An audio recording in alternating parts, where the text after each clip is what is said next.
Great to be with you again on Locked On Texas Tech on the Locked On Podcast Network. Your team every day, always free and available on YouTube or anywhere you get podcasts. And thanks as always for making us your first listen. Today's episode brought to you by Monarch Money. Take control of your finances with Monarch Money and use our code Locked On College at monarchmoney.com for 50% off your first year. With the only Chris Level, I'm Casey Cowan, back for another Locked On Texas Tech special edition. We're diving into the Matador Mob mailbag with a bevy of subjects to get to. Chris, we waste no time. And I want to kick this off with what was an interesting question asked by a handful of mobsters this time around and recently, some specifically pertaining to a guy like Ojo and a commitment there and a big agreement. And of course, there are some others as well that have been heavily invested to. So questions also from Danny and Brent. We had Jamie weighing in about this also. Do you think moving forward in a revenue sharing era and an NIL era, and maybe we've already felt a little bit of this, is there a different kind of pressure that now comes with something more similar to, I guess, maybe front office pressure when you're heavily invested in a guy like you might be in a draft pick to get the man on the field? How do you think that dynamic has maybe changed or evolved? I think it has changed some. You'd be naive to think that it hadn't. However, I just remember Cody in an interview he did back in January, I guess it was, and they were talking about the portal class. And I may not have I think the time frame is right. It was after the portal class had been put together, and I think he's an extension of what their thought process, right? So that's why I'm using that. I'm sourcing that because I think Joey will feel the same, and whoever's job it is to decide who's playing, who's not, would feel this way. I don't think they would put a higher priced player on the field if that wasn't the better player. I think Cody's comment was something to the effect of, I hope nothing more than one of these young offensive linemen come in and beat out one of these guys that we've brought in here. Nothing would please me more. And that's, I think, the thought process. I do think you have only so many resources to allocate. I think there probably is some pressure to play somebody for fear that they would leave, or this is the way we decided to allocate our resources. Maybe we guessed wrong. And, there really is a redshirt freshman that's just been performing better, but I think their job is to win. And I think that nobody's going to be stubborn here. And sometimes in professional sports, you mentioned the front office aspect of it. Sometimes in professional sports, that absolutely does happen. Like this is who we're paying to do this job. And so this is what we're going to do. And, and you may not have as many other options available at that level because rosters are somewhat limited. But I do think that there is some of that pressure from player and maybe the agent and all those things. But I just don't want to believe at all, not even a little bit, that they would say, we're paying him a lot more, he's not quite as good, so we're going to stick with it if there was a better option available. I don't buy that at all. Their job is to win. Otherwise, it's going to be somebody else's problem. I almost feel like I would make a guess that it sort of remains closer to just being the same that it's always been. Yeah, I think that's fair. There's always been like sort of a dynamic of we went all out to this extent to recruit this guy or whatever it might have been over the years where you really want to see somebody on the field. And we've all, remembered those stories of freshmen or underclassmen or whatever it might have been at this position or that position. You're like, give him a shot, get him on the field. And I remember maybe just a year ago, we were singing that same song, right? I was you and I are simpatico here. I think Micah Hudson. Yeah. And I don't know who like the better option was. It turned out that maybe that was Jordan Brown, or maybe it was Coy Aiken, or maybe there was just other receivers you could have maneuvered your way around. Kelby Volson. I don't know. I don't necessarily have that answer. I think it's fair to say that was Micah Hudson the best option available for what you were trying to get done at that very minute. I don't know. But there was some pressure. There was some trying to keep him happy, maybe, I mean, I think this is part of what Joey has kind of raised his hand and said, you know what, I screwed this up. I screwed some of this up. I wasn't the only one. And I think Micah has indicated that, there was some things on his side of it too, that he could have done better, but luckily we get a redo here, but that's a prime example. I mean, that's exactly right. And this wasn't even in part of a huge NIL package or anything like that, but I think there was just this pressure to fans are wanting them. We're getting asked about him on a weekly basis. What's wrong? What's going on? Are you not coaching him right? Is he not good enough? Is he a butt? I mean, it ran the gamut. And, but yeah, that's a recent example that's a perfect one for this. And I think they kind of, they maybe fell into it a little bit, but probably have learned from it. But like, there's some positions you can't. He was a backup receiver.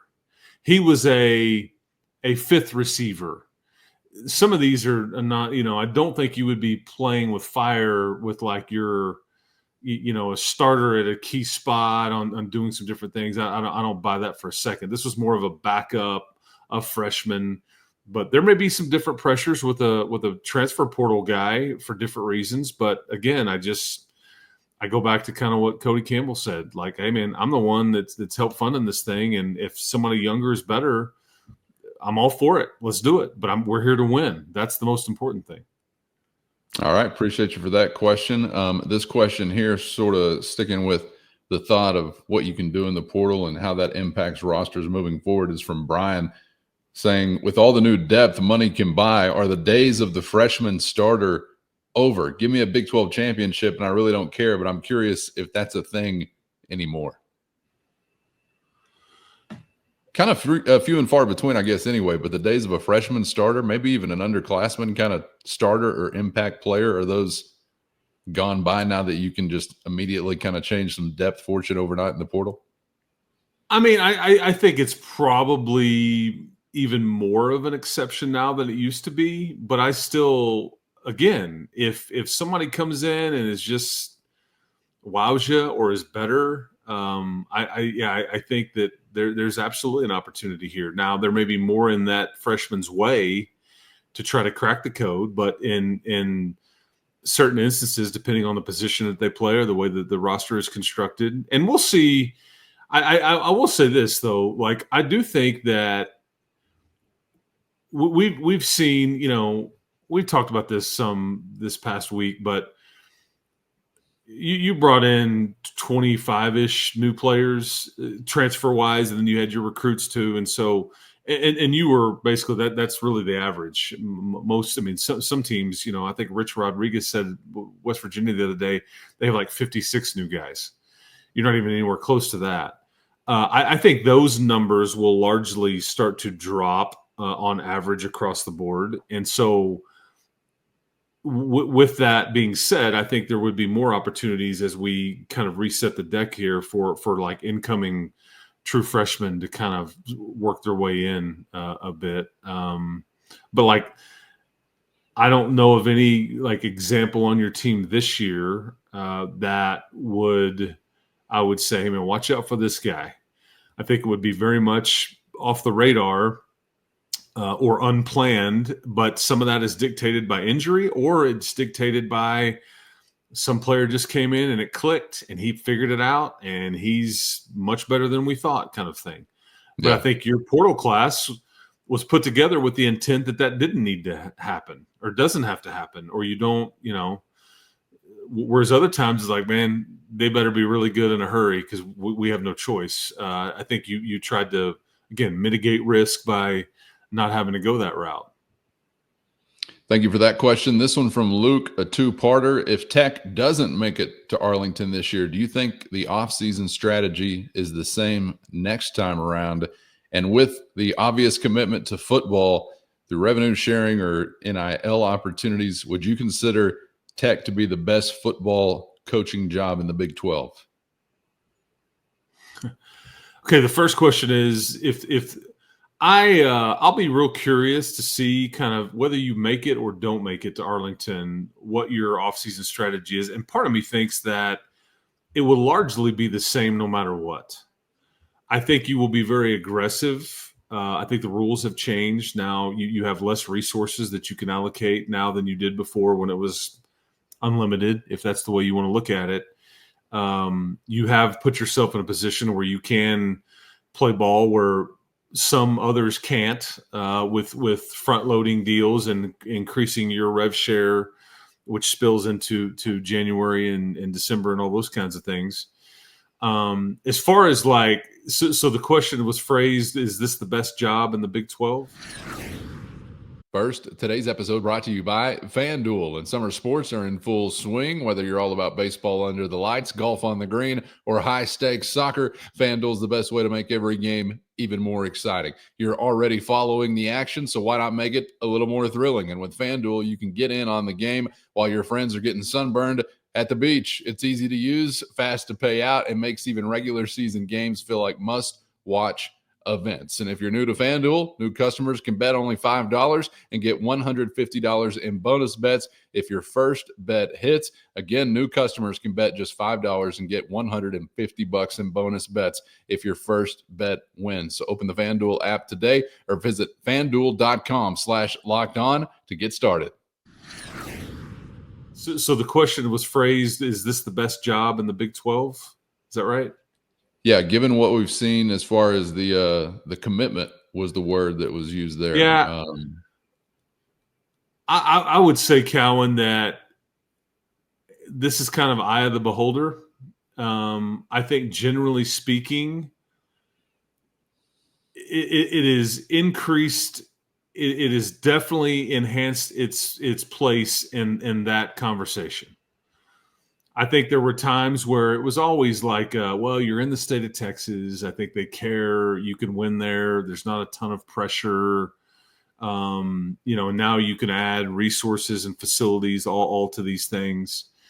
I don't know if I would say like it's the best. However, I don't know what I would sit here and argue for on what's better. I'm biased. I think you are too. I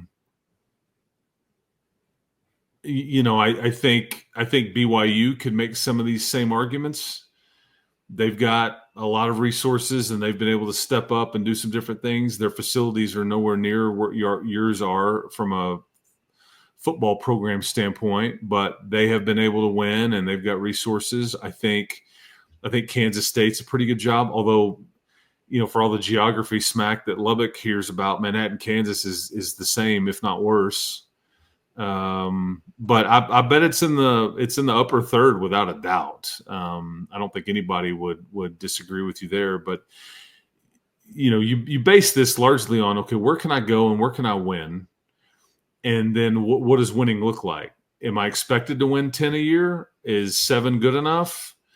Because keep in mind, you did fire a coach recently that was 5-3, and Mike made it. It was a bit of a different game then with scheduling and conference and all that stuff. But I mean, he won 7, 8, or 9 for nearly a decade stretch, and bowl game was given, and that was maybe one of the criticisms. weren't able to get over that hump, weren't able to win a conference championship or play for one or whatever. But I do think it's absolutely. I think if you polled the general consensus, most people would have it as like a top 3 job in the Big 12 right now. Yes. Yeah, certainly from a resource standpoint and just kind of a coming of age standpoint, it seems like Tech is really hitting a stretch where maybe you can see some serious growth. And obviously we hope that that's going to be mirrored on the field. It will have to be to see that kind of effort and hunger and will to compete be sustained. You obviously got to come up with some things competitively to see that continue. But Texas Tech has always been much, much younger than their peers in the Big 12 or Southwest Conference, whatever. So clearly you've had to take that into consideration as you've grown over the years. And I think that Tech, in the context of the new Big 12, whenever you saw Oklahoma and Texas hit the door, it was kind of strange for longtime Tech fans, because you were now going to be in a position to say, if not now, when would you be expected to sort of be in a category of those who year in and year out are expecting to compete for a conference title? So that time clearly is squarely here, and we'll see if Texas Tech is able to put themselves in that kind of conversation coming up this fall. And speaking of the fall, this question here from Brandon Chris says he saw an interview with Phil Bennett, a favorite, a blast from the past of Texas Tech fans, and another shout out to Mike Leach.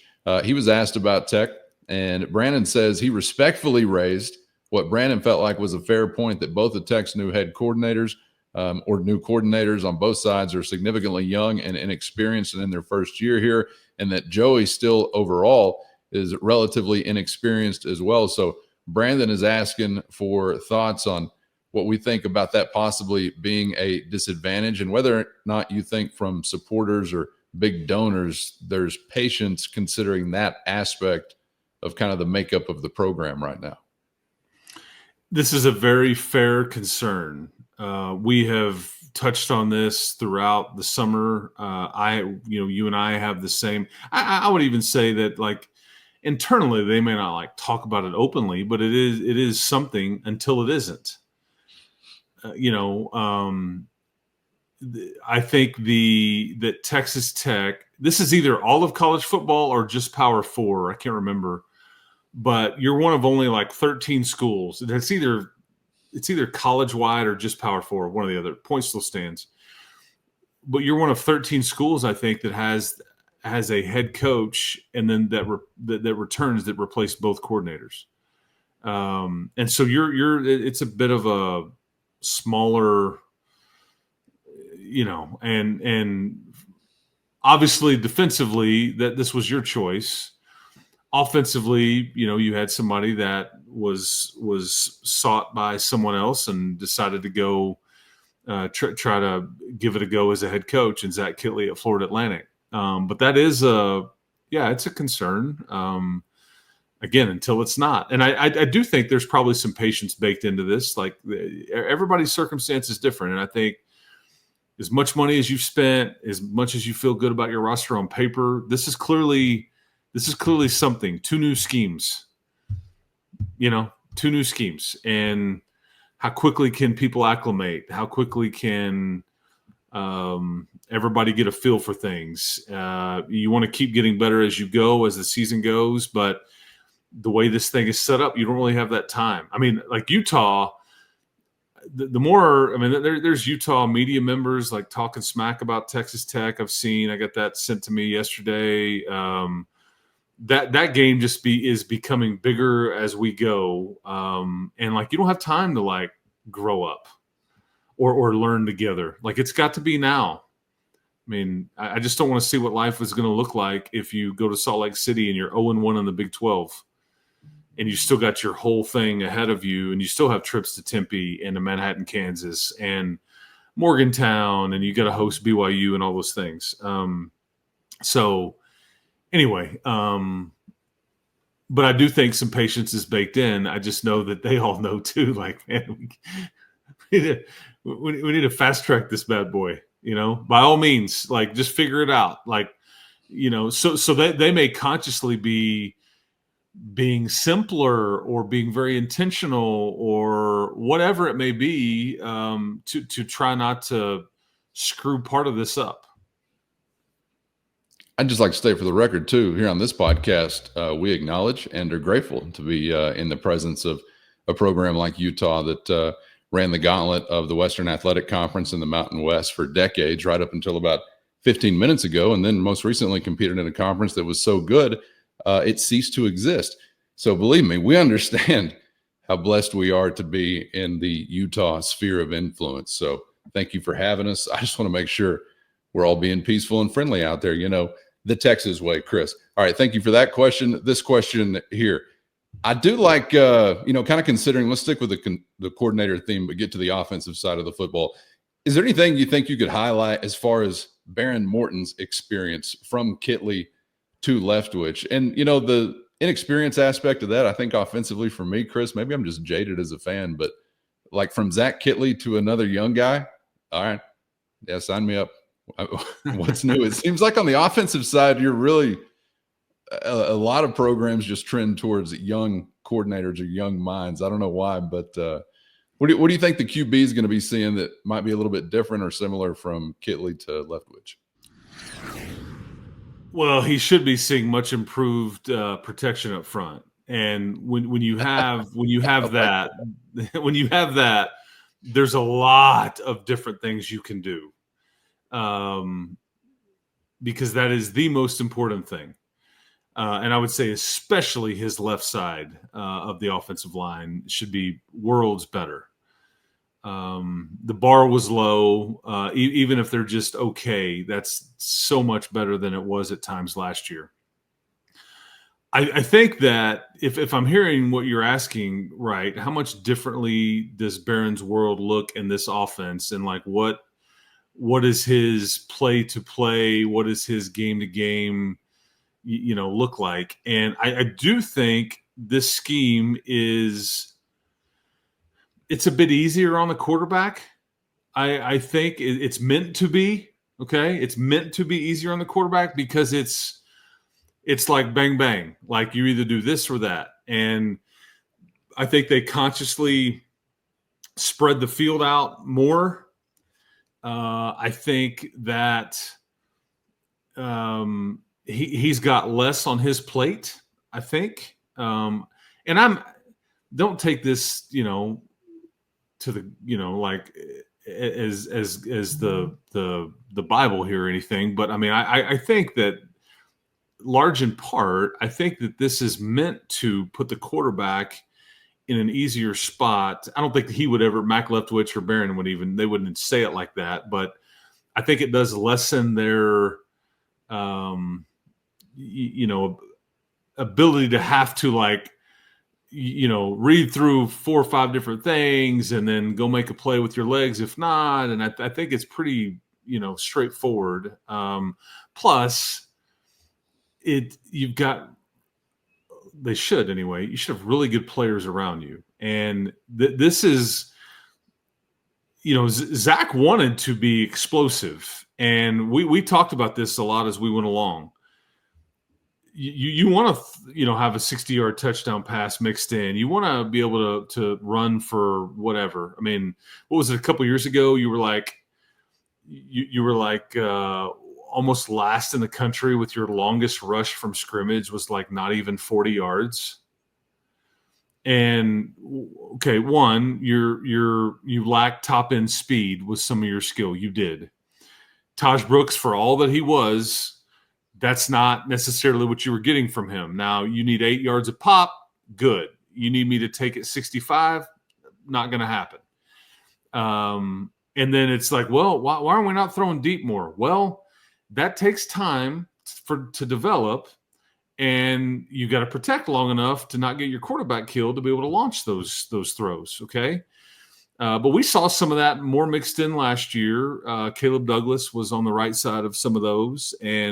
But this offense is really meant to really strike you from deep. And you've got 2 vertical threats in Caleb Douglas and Reggie Virgil. I think you've got some major mismatch problems with your incarnate word transfer on the slot, Terrence Carter type, and then speed at running back with Jacoby and Cam Dickey and Quentin Joyner. So, it's veer and shoot is really technically, in football terminology, that's the way that they would describe this offense. And it pulls a bit from the air raid and from Baylor and from even the old Houston days with John Jenkins and Jack Pardee and all those things. And it's really meant to put the quarterback in the best spot, which is what you want. Veer and shoot. I like that. Like you're zagging, you're zigging, you're left and right. You're not just, I like that run and shoot, liable to get shot yourself if you're straight line there. So I think that's a good idea. Thank you for that question. Switching subjects a little bit here, Chris. This is a question from a couple of mobsters this week. Hayden, we had Devin weighing in on it. We also had Carl asking about this. And maybe this is due to some recent happenings. I'm not quite sure. But they're asking about star and or rating rationing. Devin's asking about how do we fix these ration websites and groups that are knocking stars off guys once they commit to tech. Hayden wants to know if we can discuss the blue blood logo bias and how it sucks when we get a massive recruit and big recruiting media decides to plummet one of those top recruits because of one performance in a no pay. Okay, Hayden's kind of crashing out, spinning out of control there. You get the gist, Chris. Is this a real thing? Yeah, I mean, I think it's a fair criticism. I've been in this industry for 20 something years. It's imperfect. I don't know if there's a way to make it perfect. And like what I think I hear you saying is I think there's some suggestion that Felix Ojo was ranked one thing, and then after he commits to Tech and some days go by, and then there's a new ranking released, and he's not near as high. I worried about this particular instance, and if I'm wrong, then I apologize, but I'm just going to use this as an example. Felix Ojo himself went up to a national camp. It was a Rivals 5-star camp and this and that. And he didn't, there, I don't know if it was like the camp or one day, but he himself tweets out, something along the lines of wasn't very good today. It's just one day. I'll be back better than ever kind of thing. So he's like admitting, I didn't play well today or didn't have my best or whatever. And that's why rankings are inexact. Can you argue that brands get the benefit of the doubt? Sure. Can you argue that people that evaluate these kids maybe only saw this kid once or twice, and if you have the bad day, how about this? I remember when Matt Wells was here and they were recruiting quarterbacks in that particular class. It was down to Baron Morton and Sawyer Robertson. Sawyer Robertson was right here at Lubbock Coronado.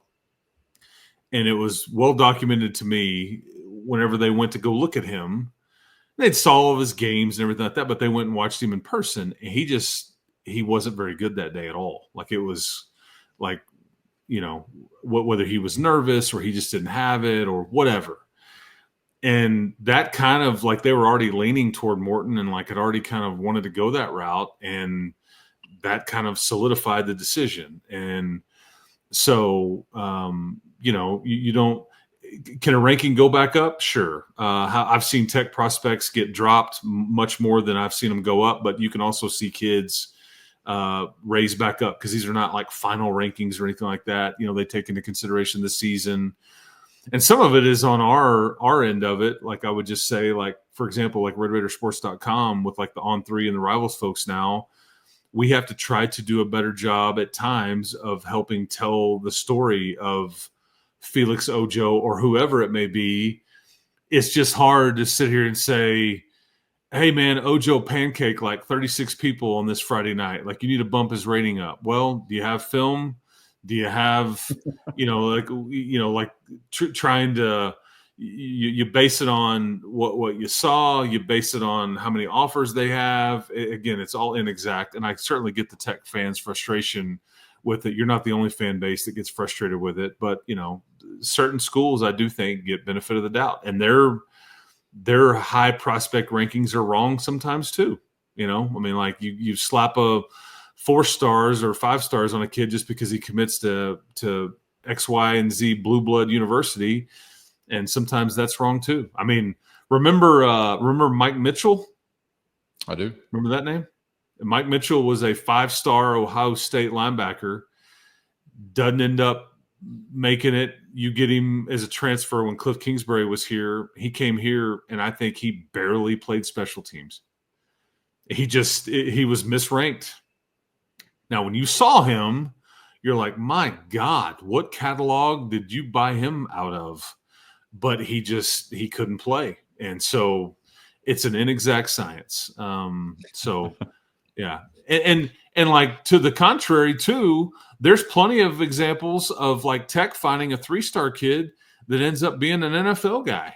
Sure. That you took it and everybody else missed. You took him, you developed him, and he's better than all the 4 and 5-star guys in the deal. I mean, it's just how it goes, but it's frustrating. I get it.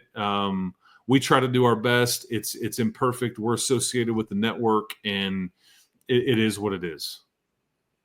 All right. Thank you for that question. This question from Scott, who's asking about if we have a bead on someone that may be a surprise player for Tech this year in the fall? Maybe somebody who's sort of in the shadows now, but a name maybe you think we might be hearing as we roll through the season. Anybody on that kind of list for you, Chris? And I know some of us are just sickos, so we're like, no name escapes us. No one's in the shadows. They're all under the microscope. But maybe for a more casual Texas Tech football fan, anybody you think to be on the lookout for? John Curry, Mikael Dingle, Terrell Tillman, Roy Alexander, your Incarnate Word guy. And he's a little more high profile, but I just don't know if he's gotten the pub that I think he deserves, because it's been spread around to other guys that probably deserve it too. But Terrence Carter is a guy that I think is going to be, I think he's under the radar in the Big 12. He may not be necessarily under the radar in the Tech fan base, but I do think that when people start watching you play and it starts to play out, I think that he's going to be a problem for people, and you're going to go, okay, this is pretty good, you know. So, but I give you what, 2 on offense, 3 on defense. I think Tillman might be a great candidate there, even for some that are dialed in all day, every day. He's flashed a few times as the season went along last year, but I'd love to see him break through. Kind of a tough crowd to break through, I guess, given what else is in that kind of room where he is. But man, what do you think? He benefits from that. He benefits from that. You may see this. Yeah, you may see this player 15, 20 snaps a game on defense, but I bet you get a lot out of him in those 15 to 20 snaps. And he's got some stuff that, because with all your pass rush issues and limited playing time last year, he was able to get home some. And, you know, he got dinged up at the end of spring. I think he's supposed to be okay by the time fall camp starts. But he's just somebody that, this is an older player. He's twitchy. He's got the measurables. And again, he'll benefit from what's around him as much as anybody in limited time. Yeah. Okay. Thank you for that question. Speaking of fall camp, had Dustin and Rico checking in on that, which is just weeks away. And curious about any kind of health reporter update you could offer. They mentioned specifically names like Scurry, Zambrano. Anybody else coming to mind? Yeah, I think everybody will end up being okay here. I think that you're going to be smart with anybody that, especially at the beginning of camp, that is coming off of something or isn't 100%. You know, there'll be some, you know, level-headed thinking there. But let's ease him into it. Let's kind of, you know, shut him down this weekend. He's had a rough week. I mean, there's all those kinds of things. I mean, I don't think you want to play.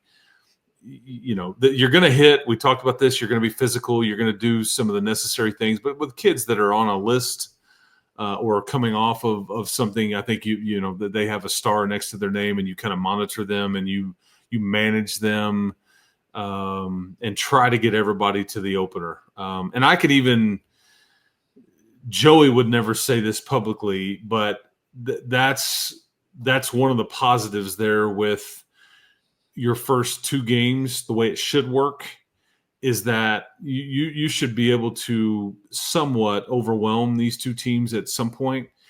And I think that allows you to kind of back off some of these folks too before you get to that Oregon State game. Gotcha. Okay. Thank you for that question. Let's see here. This one from Lewis. It says, Chris, in your time covering recruiting, to what extent does negative recruiting actually happen that you know of? And do you think in these new revenue sharing or NIL eras, it could lessen, could increase, stay the same? But to hear the answer, you'll need to be a Matador Mob insider. So hit the show notes and find a link to a free 14-day trial. For those on the outside, this is where we leave you for the week. Make sure you get subscribed on YouTube or anywhere you get podcasts so you don't miss a thing, and become a Matador Mobster today for less than a cup of coffee a month so you can get the full Mailbag experience next week. Hope everybody has a great weekend out there. Chris, appreciate your time all week long. We are on to the OT. And I'm guessing we'll also get to Ben Henschel and the OT as well. I know a lot of our mobsters are very curious about his whereabouts too. But yeah, man, good week. One more week checked off the box. And it's funny you ask about negative recruiting. We will get into that next. It's only a 6-hour program. I don't know if we have time for Henschel on this particular episode. That's right. 5.5 hours of overtime action coming at you. Appreciate you all for being out there. Again, get subscribed on YouTube or anywhere you get podcasts. Thanks to the Everydayers and the Matador Mob as always. Have a great one. For Chris, I'm Casey. Thanks for the time. And as always, we hope to see you back for the next round on Locked On Texas Tech.